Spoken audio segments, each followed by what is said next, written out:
Hello guys, ito nga po pala yung aking chicken wrap aioli.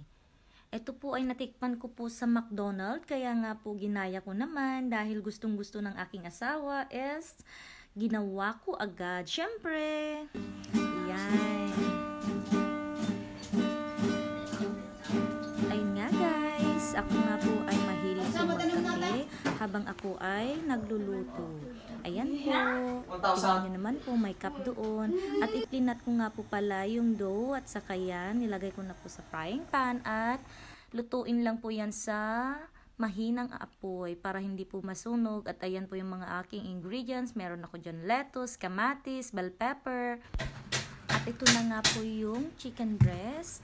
Hiniwa ko lang po ng ganyan. Tapos, binudburan ko po yan ng asin.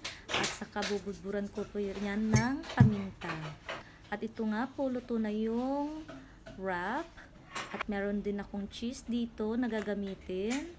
At ayan nga po, brinwell ko na po yung chicken. Ganyan lang po siya. And then, charan! Ayan, nahiwa ko na lahat-lahat. At yan, nilagay ko na sa wrap. At ang gamit ko nga pong sauce diyan ay binili ko po at ayun nga po ay ang garlic aioli. Masarap po siya at ayan, gustong gusto po yan ng aking asawa.